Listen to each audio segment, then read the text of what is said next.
Welcome to my mommy's podcast. This episode is sponsored by June Shine, a better-for-you alcohol made with only real organic ingredients. And unlike other alcoholic beverages, they are transparent about every ingredient they put in their products. I love how light and refreshing it tastes, without the bloat of other alcohol like beer. It's naturally fizzy and fermented, and I have found that even friends who aren't big kombucha fans love the flavor and the fizz of June Shine. Each can is only 3 grams of sugar, so it's low carb, full of probiotics, and they come in creative and delicious flavor combos, like their brand new prickly pear margarita, which is delicious. They're always smooth, refreshing, and enjoyable, and best of all, it doesn't leave you with that I'm too full after drinking feeling, and you get a lighter, brighter buzz. June Shine is also sustainably produced. They're 100% carbon neutral, donate 1% of their sales to environmental nonprofits. The brewery is powered by 100% renewable solar energy, and they plant trees for all those used to make their boxes. I get this stuff delivered straight to my doorstep now that June Shine has nationwide shipping, and I've worked out a special offer just for you. Receive 20% off plus free shipping site-wide. I recommend trying one of their best-selling variety packs. It's a great way to try all of their flavors and find your favorite. Go to juneshine.com/wellnessmama and use the code wellnessmama to claim. That's JUNESHINE.com/wellnessmama. You can also find them in over 10,000 stores, including Whole Foods, Safeway, Kroger, and Publix. This podcast is brought to you by Sunday for Dogs, a new staple in our house that the newest family members could tell you the most about if they could talk. Lollipop and Hemingway, our 2 family dogs, are loving this food, and they get so excited when it's time to eat now. When we got them, I knew I didn't want to feed them overly processed kibble, and homemade options were a lot of work. And Sunday has been my solution. It's the first and only that I know of human-grade, air-dried dog food, combining the nutrition and taste of all-natural human-grade foods with the ease of zero prep, ready-to-eat formulas. So Sundays is, in my opinion, the best way to feed your best friends. Sundays easier for pet owners to manage than refrigerated human-grade dog food brands, so there's no fridge, no prep, no cleanup. And unlike most human-grade dog foods, Sundays is gently air-dried and ready to eat, versus the other brands that are cooked and frozen instead. It's as simple as just scoop it into their bowl and let them eat. In a blind test, Sundays outperformed other competitors 40-0, and they contain no artificial binders, synthetic additives, or general garbage. All of their ingredients are actually easy to pronounce. We worked out a special deal just for you. Receive 35% off your first order by going to sundaysfordogs/wellnessmama. That's sundaysfordogs.com/wellnessmama and use the code wellnessmama at checkout. Hello and welcome to the Wellness Mama podcast. I'm Katie from wellnessmama.com and wellness.com. That's wellness with an E on the end. And this podcast is all about how stress shapes our hormones and what to do about it. I'm here with Dr. Sonya Jensen, who is the author of Woman Unleashed. And she's a naturopathic physician with a mission to change the way women understand their bodies and themselves. And she has the belief that women are the center of their families and communities, and that by supporting women, we are creating a ripple effect to support the entire community. And I wholeheartedly agree with her on that. She's the co-founder of Divine Elements Health Center, the Longevity Lab, and the Health Ignited Academy with her husband, Dr. Jenson. And in this episode, we go deep on hormones and how stress, trauma, and childhood experiences can shape our hormones, the reason that excess stress and cortisol can tank our progesterone and what to do about it, the first steps of reversing that process and balancing hormones, her question for food and life, which is this nourishing me? How to shift into parasympathetic and signal the body that it is safe, her 80-20 for health, top supplements for women, how to improve your progesterone, and so much more. Very fact-packed episode, and let's join Dr. Jensen. Dr. Sonya, welcome. Thanks for being here. Oh, thank you for having me. It's so nice to see you this time. Nice to see you too. You are a requested repeat guest, and I'm so excited because you have a new book that I just got to check out called Woman Unleashed, which we're going to talk about today. And I think there's so much in this that's really relevant to women, especially, always, but especially right now, from the women I hear from and from my own personal experience. And I think there's so much we can learn from you today. To start broad, I'm sure people have maybe like a passing understanding of the connection, but can you kind of walk us through how stress and trauma and childhood experiences and even generational trauma can shape our hormones and our body and our blueprint? Yeah, for sure. That's a great question. And the story really does begin even before we were born in the womb. depending on our mother's health and just how she's perceiving her world, and the hormones that we're receiving from her give us information on the kind of environment we're going to be born into. So that actually changes our phenotype and the hormones that we produce so that we can actually be accepted into this new tribe that we will be born into. And from day one, we start to kind of observe our environment. We go through these experiences that then are imprinted into our brain.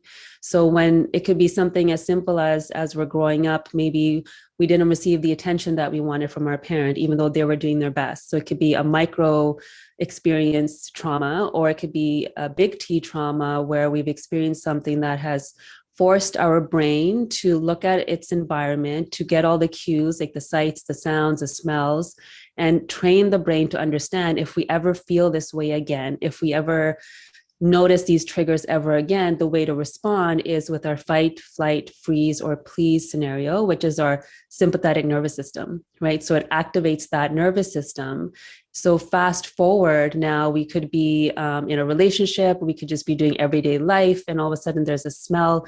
Maybe mom was cooking something when our parents were fighting at some point, and it triggers the brain to kind of go back to that memory, and our emotional center holds on to that memory, the hippocampus, they all kind of talk to one another, and then again activate that sympathetic drive, which then turns off our parasympathetic and those thriving hormones like progesterone, testosterone, and estrogen that actually help us thrive and navigate life the way we are required and the way we need to for fertility and just overall health. And if we're constantly in that sympathetic drive, it's really hard for the body to do what needs to be done in order for us to feel healthy.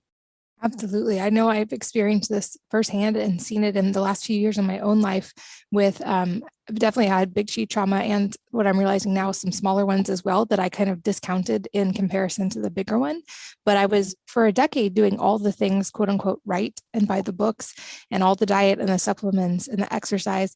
And it wasn't until I dealt with that other piece and let go of the trauma that everything else shifted. And what was amazing was I felt like I'd worked so hard trying to fight my body all those years. And then when I dealt with this piece, all of those things got so much easier, and all the health stuff resolved itself. And since I've started talking about that, I know I've heard from so many women who were like, how did you do it? What were the steps?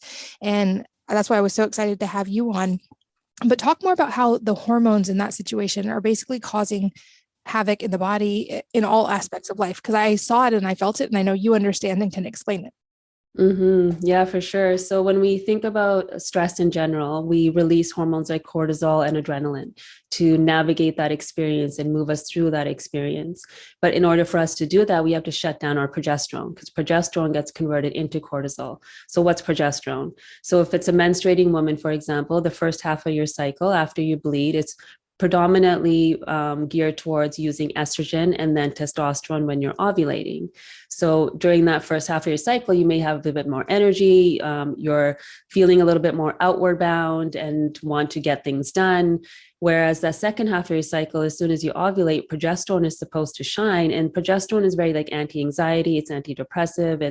It's the one that just helps regulate our entire system.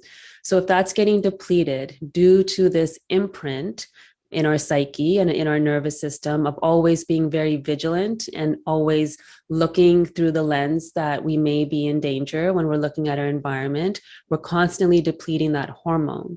So now we might see irregulation in our cycle, we might see PMS symptoms, we might see weight gain because of that. So when that's happening and we're not addressing these traumas and these stories, we could be doing all the right things. We could be eating all the right things. We could be taking the supplements, but that upstream factor that was initially giving this signal or this creating this communication pathway between the brain and the rest of your body, that is what needs to shift. That's the thing that we need to unravel and unveil in order for us to create a new pattern where we can understand that we're not always in danger, that this is something that's had a hold of us, but we don't always have to be there. We can be in the parasympathetic, and then we can step into action when we need to.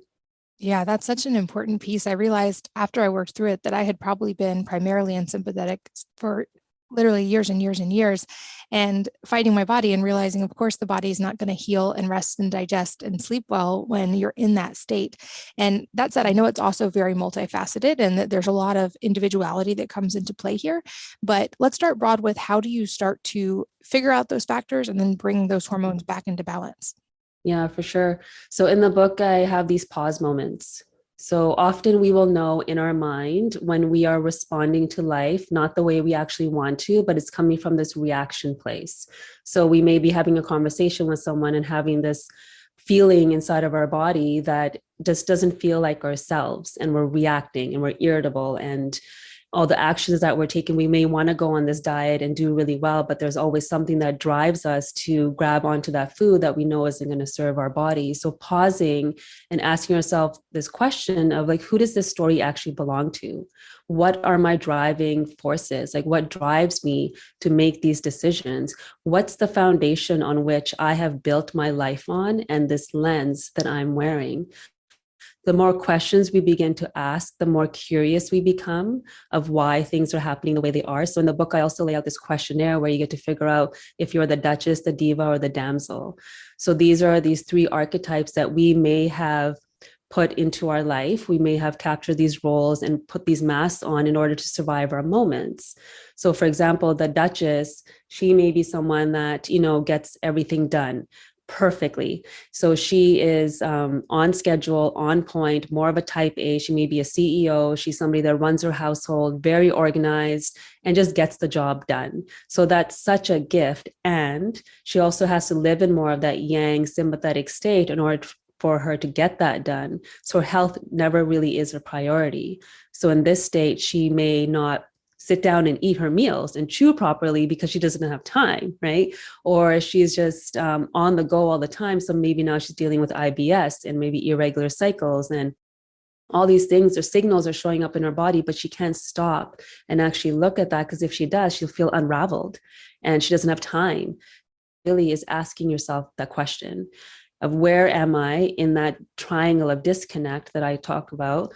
What are my driving forces? And then what can I do to support myself in making an alternate decision so that I can unpack what's actually going on here?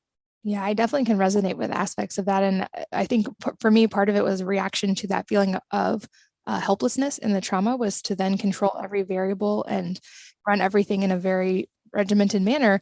And I had to learn how to unpack that, and also to find gratitude for it. Because what I realized was that mechanism happened to protect me. My subconscious was doing its job. It was for, like you said, for safety and survival. That's not a bad thing, but it wasn't a thing I needed anymore. And so it was learning to release that. And I also remember in that phase being worried I was going to lose my edge, because that was the thing that drove me to get so much done. And I tell women now, you don't lose your edge. You just get to choose when you use the sword. And I think that's the really important distinction.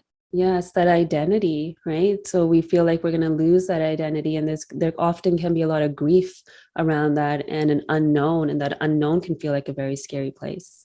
Absolutely. And it's led to this interesting discovery. I know you talk about some of these things too, as far as childhood stuff, and realizing I had, by all accounts, exceptional parents. And yet there were still ways that I needed to probably be loved a little differently than what they were doing.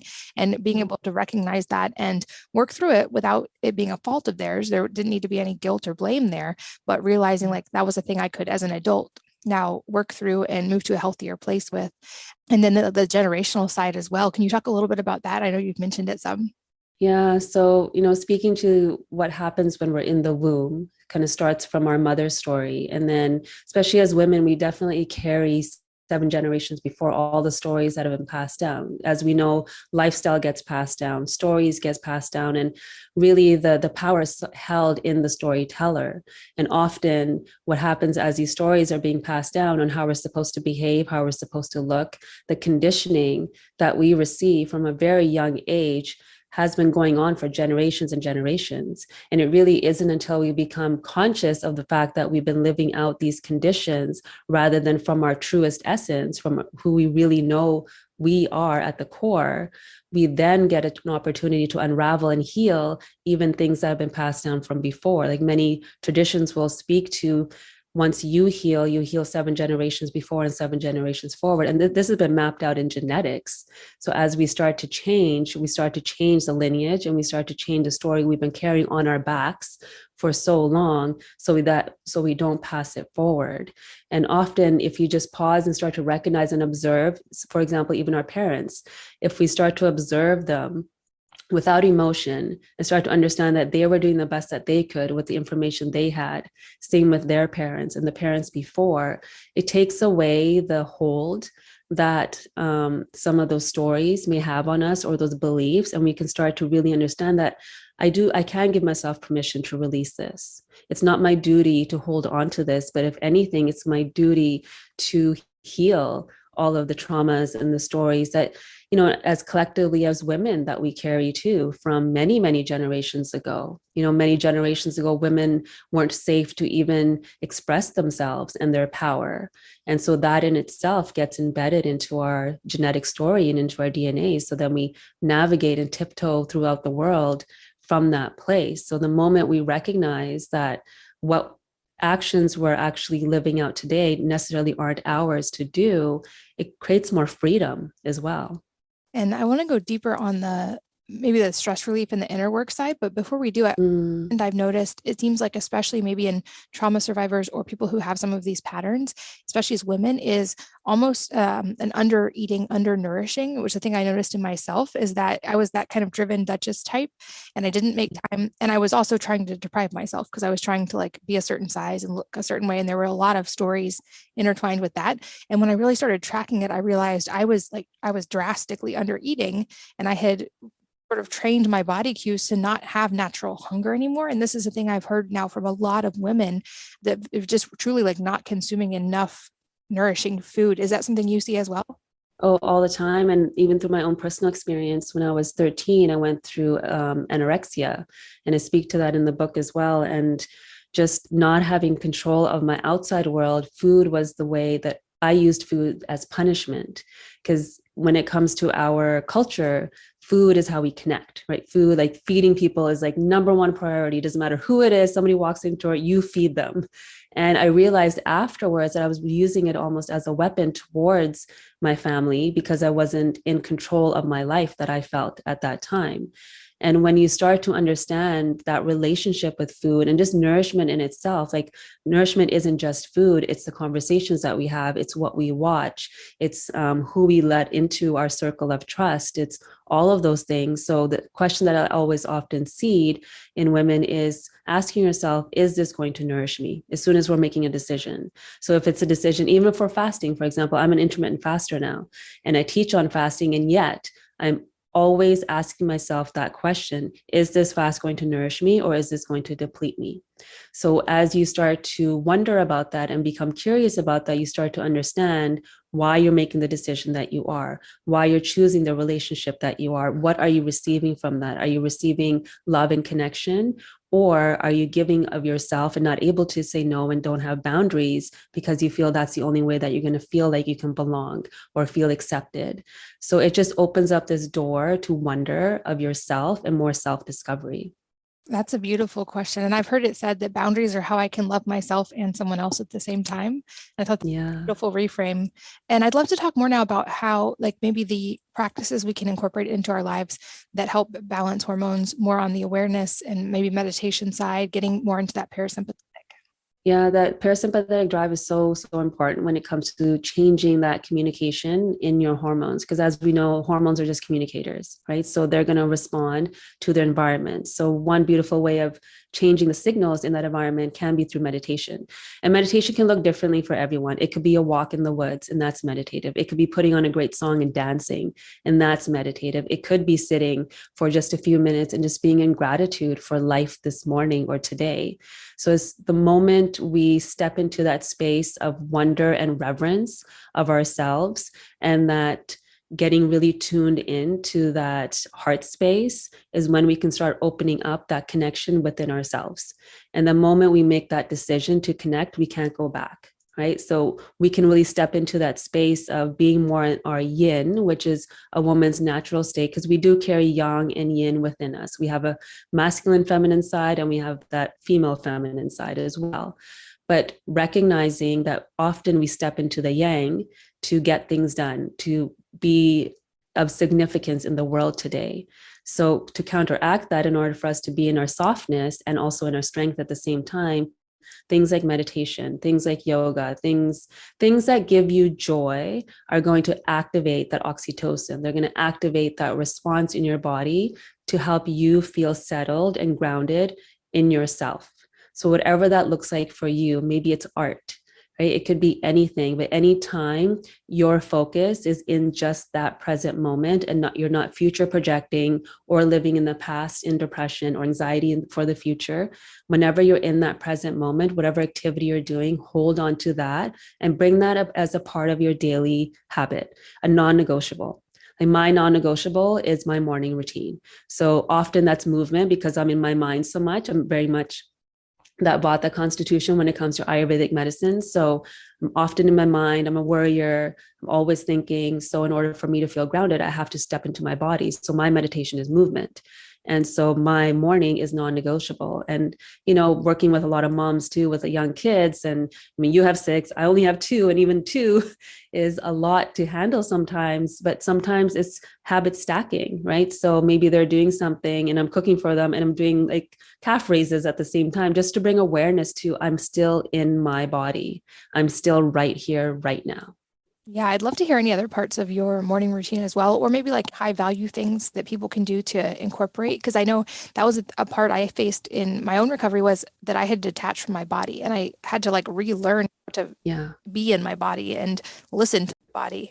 Yeah. When I learned about how my mind functions, that really helped support me too. So my mind looks for the negative. It looks for the holes and the gaps in a scenario because it's protecting me because of my big T trauma. So my mind is used to looking at its environment and understanding what's going to go wrong. So for me, my morning practice and my non-negotiable is gratitude. So waking up and just being thankful for waking up. It's as simple as that. And then as soon as I put my feet on the ground, being thankful that I can feel my feet on the ground.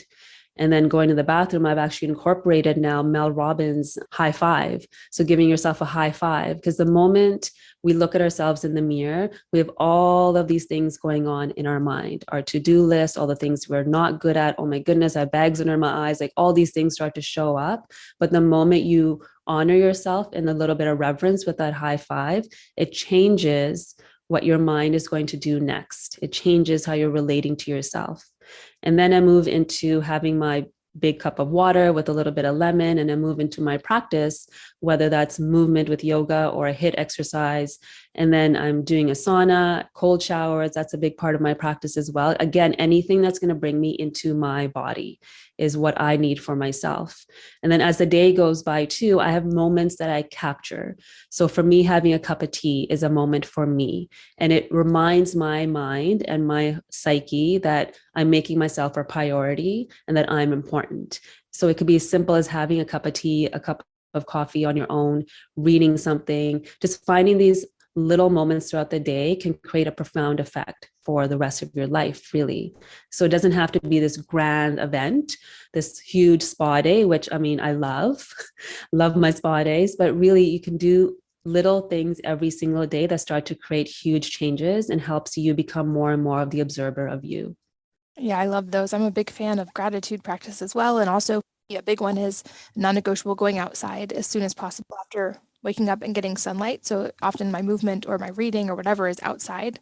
So much cool research on that light hitting our eyes in the morning and triggering these certain receptors in our eyes that really are good for hormones and helping with sleep later on. And I definitely notice that correlation when I don't do it. I see the lack of that. When it comes to hormones, I also hear from a lot of women who struggle with hormone-specific problems, whether it be PMS or hot flashes or endometriosis or PCOS. Do you have any tips for specific, whether body or mind, balancing those? Yeah. So when I was speaking to the Duchess, and the other 2 archetypes are the diva and the damsel. So I'll give an example of the damsel, for example. The damsel usually looks at everything as half empty, and she's the one that can't say no, right? She's volunteering, she's doing everything for her family, because that, again, that's how she receives significance and that feeling of being important and belonging. So often this woman may have thyroid issues because she's not able to voice her opinion and speak her truth. And she may even be growing things within her body like cysts, because the counter polarity of not being able to say no is resentment, because she's not really doing it from a place of true service. She's doing it from a place of depletion.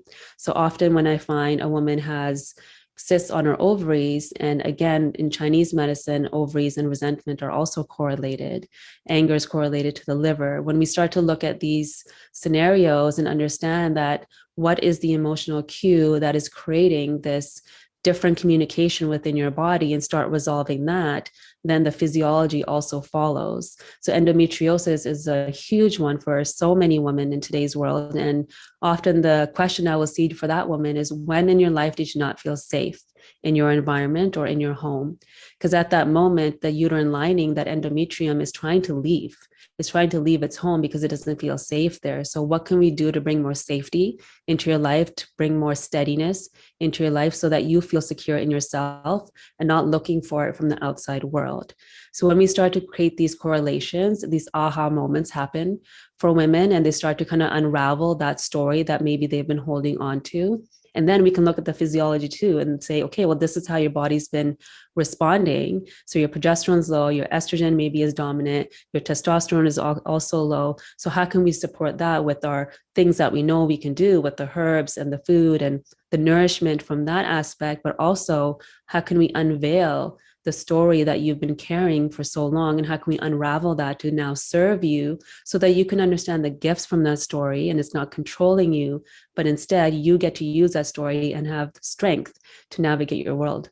Yeah, that's beautiful. And I think it is, like you said, it's a small intentional practice, and that awareness goes such a long way. And just, I also am a big believer in that we are so much the product of the questions we ask, whether it's internally to our own subconscious or externally to others. And I think anytime we can quiet for a minute and pay attention to that, we see the results over and over and over. I also hear from a lot of women who, especially after the last 2 years, are very overwhelmed and struggling with motivation and energy. And so I'd love to talk about ways we can start increasing energy to even have the motivation to do these creative things and to do these practices that are helpful. Yeah, it's a great question, because I do find you have to work on your body first before you can go into your psyche and look at all these emotions. Because if your body's tired, there's no way you're going to be able to deep dive into your story and what you need to unravel. So some things that you can do on a daily basis is intermittent fasting is a great practice to wake up those nutrients within your body that are already available to you to feed your brain. So doing a little bit of fasting, nourishing your body with food that's going to nourish your hormones. So for example, the first half of your cycle, you want to nourish your body with more healthy fats. The last half of your cycle, you want to nourish your body with healthy carbohydrates. So feeding your brain and your mind is going to make a huge difference on how you are responding to life, because now we're creating more energy, we're creating more fuel within your system. Understanding if there's stuff in your environment that might be creating a sluggish environment in your body and reducing energy. So is there toxicity in your food? Are you not eating organic? Is there toxicity in the products that you're using? Is there toxicity in what you're cooking with? So going from room to room, I find simplifies everything, so we can get rid of what we can control and then detoxifying our inner selves so that we can make room now for that healing to happen. And working with someone to kind of do a deeper dive is really important. And there's so many things that you can do just at home, like a castor oil pack routine, dry brushing routine. If you have access to a sauna, infrared sauna. So always making sure we're trying to empty that physical bucket so that we have time and space to now go into our emotional bucket and start emptying the stories out from there. Yeah, and I feel like it's a kind of a self-perpetuating cycle. When we start doing the physical things, we have more motivation and energy that we are able to do the inner work, and also then that makes us more motivated to do the physical things. Whereas backwards too, if we get in that kind of overwhelm cycle and then we're not doing the things, then it's harder to do it and it kind of goes backwards. But I think you're right, like the baby steps make the big difference, and it's what can we start sustainably that isn't going to add to the overwhelm and that's going to slowly increase our bandwidth to be able to add in more, it seems like. Because it's really easy to go into this mindset of like, I'm failing, right? When we try to go on this other track where we're doing all the right things and really putting so much on our plate because we really want to tackle what's happening. But if we just do those small steps and have these small victories. So I encourage women to make success lists, like even writing down things you know you're going to get done that day. Like, I'm going to shower, so I'm writing that down on my list. I'm going to brush my teeth, I'm writing that down on my list. It's just that act of checking that off and that reassurance in the mind and the brain that, yes, I can get things done. And that also doesn't define me, that all of that, what's happening is a journey. So the more we focus on what we can do and we can have control over, we're able to let go of what we can't control. Yeah, that's a great reframe. And I, for a long time, managed everything on my phone just because technology is such a part of our life now. And I have recently switched back to a planner, not for calendar stuff, but for my daily task list and for gratitude, just because there is, like you said, something that is really helpful about that tangible crossing something off a list. And also to me, writing out what I'm grateful for, it just helps cement it and helps me like really internalize it a lot more. And it seems like for women, especially like journaling or even just drawing, something like that is a very helpful practice to, like you said, get the inner and start processing it and help it get out. This episode is sponsored by June Shine, a better for you alcohol made with only real organic ingredients. And unlike other alcoholic beverages, they are transparent about every ingredient they put in their products. I love how light and refreshing it tastes, without the bloat of other alcohol like beer. It's naturally fizzy and fermented, and I have found that even friends who aren't big kombucha fans love the flavor and the fizz of June Shine. Each can is only 3 grams of sugar, so it's low carb, full of probiotics, and they come in creative and delicious flavor combos, like their brand new prickly pear margarita, which is delicious. They're always smooth, refreshing, and enjoyable, and best of all, it doesn't leave you with that I'm too full after drinking feeling, and you get a lighter, brighter buzz. June Shine is also sustainably produced. They're 100% carbon neutral, donate 1% of their sales to environmental nonprofits. The brewery is powered by 100% renewable solar energy, and they plant trees for all those used to make their boxes. I get this stuff delivered straight to my doorstep now that June Shine has nationwide shipping, and I've worked out a special offer just for you. Receive 20% off plus free shipping site-wide. I recommend trying one of their best-selling variety packs. It's a great way to try all of their flavors and find your favorite. Go to juneshine.com/wellnessmama and use the code wellnessmama to claim. That's JUNESHINE.com/wellnessmama. You can also find them in over 10,000 stores, including Whole Foods, Safeway, Kroger, and Publix. This podcast is brought to you by Sunday for Dogs, a new staple in our house that the newest family members could tell you the most about if they could talk. Lollipop and Hemingway, our 2 family dogs, are loving this food, and they get so excited when it's time to eat now. When we got them, I knew I didn't want to feed them overly processed kibble, and homemade options were a lot of work. And Sunday has been my solution. It's the first and only that I know of human-grade, air-dried dog food, combining the nutrition and taste of all-natural human-grade foods with the ease of zero prep, ready-to-eat formulas. So Sundays is, in my opinion, the best way to feed your best friends. Sundays easier for pet owners to manage than refrigerated human-grade dog food brands, so there's no fridge, no prep, no cleanup. And unlike most human-grade dog foods, Sundays is gently air-dried and ready to eat, versus the other brands that are cooked and frozen instead. It's as simple as just scoop it into their bowl and let them eat. In a blind test, Sundays outperformed other competitors 40-0, and they contain no artificial binders, synthetic additives, or general garbage. All of their ingredients are actually easy to pronounce. We worked out a special deal just for you. Receive 35% off your first order by going to sundaysfordogs/wellnessmama. That's sundaysfordogs.com/wellnessmama and use the code wellnessmama at checkout. I also hear from a lot of women who seem to have skin issues, and it seems like this can definitely be hormone related as well. Do you have any specific tips for skin related issues? Yeah. So when it comes to the skin, it really is your liver that's speaking, right? So often women will have cystic acne before their period, and that's often due to estrogen dominance and because the liver maybe is congested. So like I was speaking to the castor oil packs, you can do castor oil packs, you want to detoxify, and you want to make sure your gut is moving. So healthy bowel movements every day. So that could be simply adding something like Triphala to your nighttime routine. That's a powder that has 3 Ayurvedic herbs in there that you can put in warm water after your last meal. So that can really serve you. Having some ghee and like golden milk before bed, that's also going to serve your gut and the butyrate in your gut. Making sure you're having things like ground flaxseed, chia, hemp, like fibers. Prebiotics are also going to support that as well, because again, you're just amplifying that healthy bacteria in your gut so that the estrobolome, which is a group of bacteria in your gut, have the capacity to work with the liver to detoxify those excess estrogens from the environment and from your body.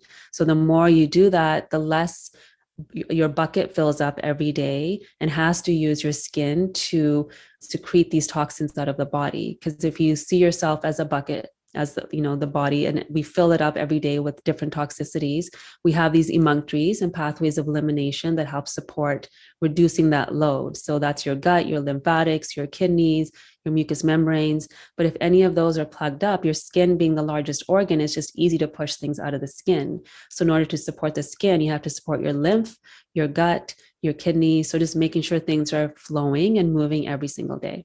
And for people who are just starting, I know we've touched on probably a few of them, but what would be some of maybe like the 80-20, 20% of things that give the biggest bang for their buck if you are overwhelmed and you only can do baby steps? Where would be some of the best starting points? Yeah, so waking up and having that lemon water movement is going to increase your lymphatic flow. Dry brushing, you can get a dry brush and just use that, and giving yourself a massage with some sesame oil, that's going to be supportive. Your first meal, if it's a smoothie, you can put in those fibers, and that in itself will start just movement to happen. And in your nighttime routine, you can put in just that teaspoon of triphala and maybe a castor oil pack. So a little bit of castor oil over your belly and a hot water bottle and a towel. It could be as simple as that. And that could be your daily routine just to kind of get things moving. And then I'd love to touch on sleep as well, because it seems like whenever there are hormone issues, often sleep issues go right alongside with it. And we know from the research, sleep is one of the most core foundational things for all aspects of health. And in over 500 episodes of this podcast, I've never had anyone say quality sleep is not important. It seems to be like one of the things every expert can agree on. And it seems obviously a fall down point for a lot of women and moms, especially, for lots and lots of reasons. Any tips for improving sleep? Yeah, sleep is so important when it comes to our hormones and our circadian rhythm. And just going back to that progesterone piece, progesterone, GABA, and melatonin are best friends. So when melatonin is low because of our high cortisol, it's going to affect progesterone. When progesterone is low, it can't turn on the receptors in the brain to receive GABA. So then GABA is going to be low, which creates more of that wired, tired feeling in the evening and doesn't really allow the body to calm down before bed so we can have a restful sleep. So sleep is so important. So having a sleep routine is really important, and really going to bed before 11 p.m. So that's also key, because you don't want to bring up your cortisol after 11 p.m. because your body thinks you're awake. So that's going to mess up your circadian rhythm. So before 11 p.m., you want to be going to bed, and you want a routine that actually, gets rid of the blue light. So maybe having red light blockers on if you're watching something, but really putting away technology as quickly as you can after dinner. Reading something, having that gratitude practice, something again to kind of bring you out of your mind and into your body so you can release the day and move into that dream state in more of a calm and relaxed manner. And yes, there's going to be things that people can use like melatonin and CBD and many herbs that can be really helpful. But what you really want to understand is, first, what are the things that I'm doing starting from the point when I wake up to the evening, because as soon as we wake up, we're getting ready for sleep.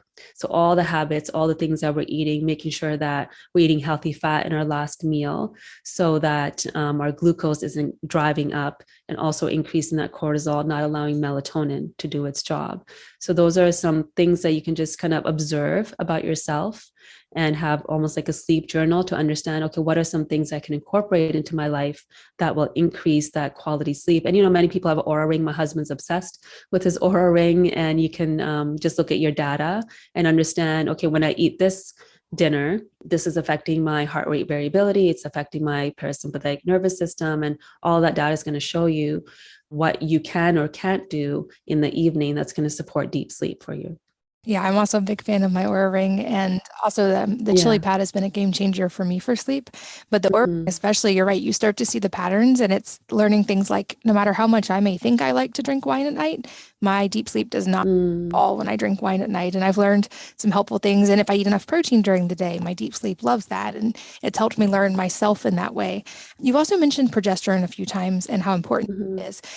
Do you recommend, is that something you would recommend supplementing with? Or if not, what are the ways to help sort of naturally raise that without using some kind of external supplement? Yeah, so I often use bioidentical hormones with women if it's needed. So getting tested is really important, doing your Dutch test to recognize where your progesterone is at. Because often low progesterone can also look like normal progesterone, but low estrogen. So just those nuances to understand them getting tested is important if you're going to go down the route of using progesterone. Other herbs that can really support your progesterone are herbs that are going to act more like adaptogens, so help support that lowering of your cortisol. So ashwagandha is a beautiful one that you can use.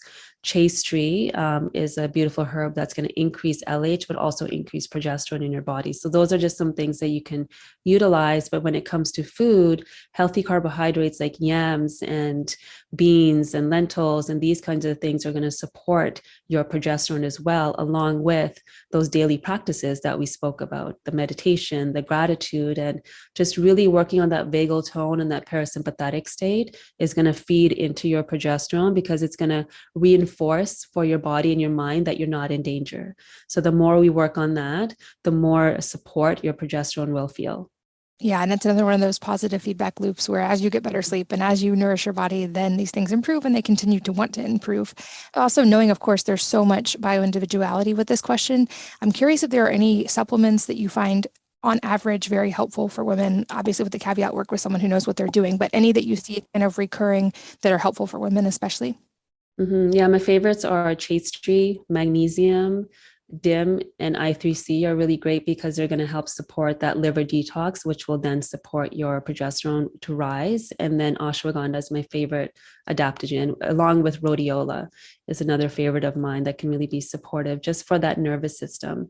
And then again, understanding your neurotransmitters. So GABA can be really supportive for women as well in that last half of her cycle. GABA and a little bit of melatonin to just support that progesterone drive. And of course, as women, we have much more fluctuating hormones than men, which I think is actually can be a huge advantage because we get these natural changes throughout the month. Are there any things to be aware of related to our cycle as far as maybe different ways to work out or nourish our bodies differently in different parts of the month? Yes, I love this question. So I often speak to the seasons of a woman's life, the seasons of our environment, and then the seasons of her cycle.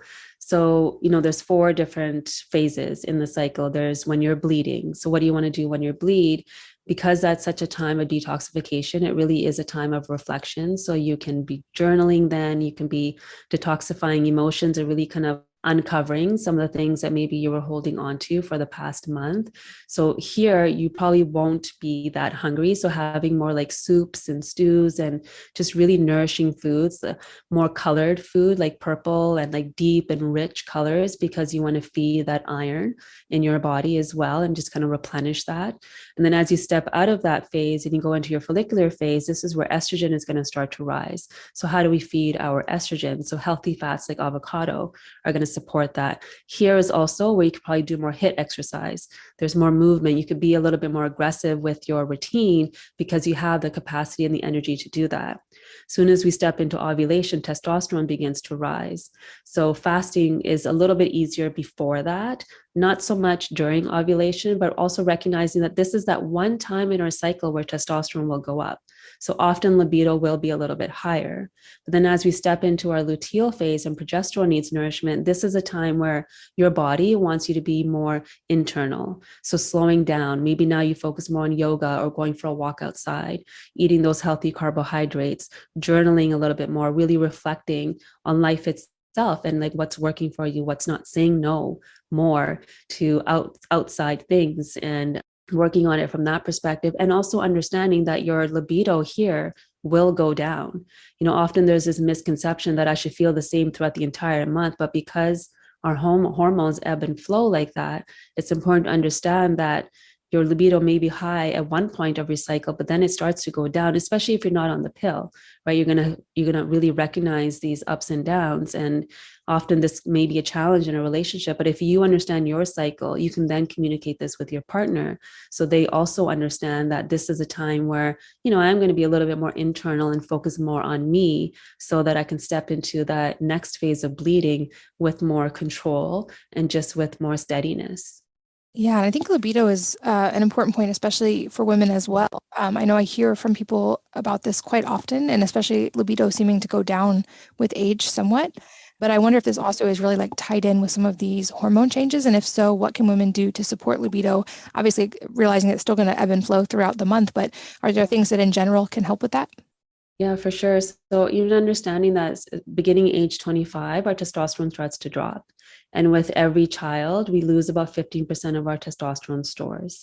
And what are the things that are going to affect testosterone? Insulin is going to affect it. So if there's any sort of insulin resistance in your body, so again, if you're eating processed foods or higher carbohydrates, snacking a lot, these things are going to increase your insulin. So the way to bring your insulin down is by incorporating that fasting routine that works for you, and also increasing your healthy fats, lowering those grains, which will then support your testosterone. Working out first thing in the morning before 8 a.m. on an empty stomach also increases your testosterone and growth hormone. So that's something you can incorporate also to increase it naturally. And then doing things like maca is going to support it as well. So you can really help to just support that testosterone drive within you through some of these habits, so that when you go into your cycle, you start to really understand that this is actually true loss of testosterone, or is it just a part of my cycle at this time?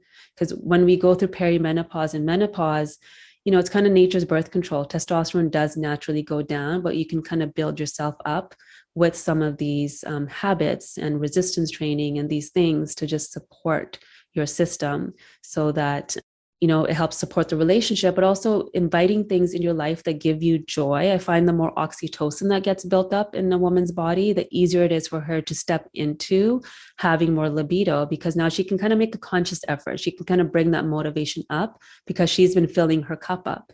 If you're moving into that phase already depleted, that's what creates more of that loss in libido. That makes sense. And as we get close to the end of our time, a few other questions I love to ask are if there's a book or a number of books that have had a profound impact on your life, and if so, what they are and why. Yeah, so Dr. Edith Eger, she wrote the book, The Choice. And that one's had a really profound effect on me as I went through my journey, and just realizing how much of a choice we really have in our mind, and the real prison and the real challenge is really in here, not so much in the outside world. So we change this, we change our story, and we really begin to change our lives. So that one, I have to say, hands down, has been huge for me. And it's one that I refer to all the time. I'll make sure that's linked in the show notes as well for you guys listening, wellnessmama.fm. And where can people find you, find your book, and keep learning more? Yeah, thank you. So on Instagram, my handle is Dr. Sonya Jensen, and also my website, drsonyajensen.com. And you can get the book anywhere in the world on Amazon, in the US, Barnes and Nobles, and in Canada on Indigo or Amazon. And any parting advice for our listeners today could be related to what we've talked about or something entirely unrelated. Yeah, just give yourself an opportunity to fall back in love with yourself. Because there was a moment in time in your life when you tap into that little girl, that little child, where she thought she was the bomb, and something happened along the way that took that drive away, that took that experience away. And you can shift that, because as soon as you do, you don't even know how much power you have built in you that you're going to be able to express into the world. That's beautiful. I think it's a perfect place to wrap up for today. Thank you so much for your time and being here, and for all of the work that you do. Oh, thank you. Thank you for everything that you do. And thanks as always to all of you for listening and sharing your most valuable resources, your time, your energy, and your attention with us today. We're both so grateful that you did. And I hope that you will join me again on the next episode of the Wellness Mama podcast. If you're enjoying these interviews, would you please take 2 minutes to leave a rating or review on iTunes for me? Doing this helps more people to find the podcast, which means even more moms and families can benefit from the information. I really appreciate your time, and thanks as always for listening.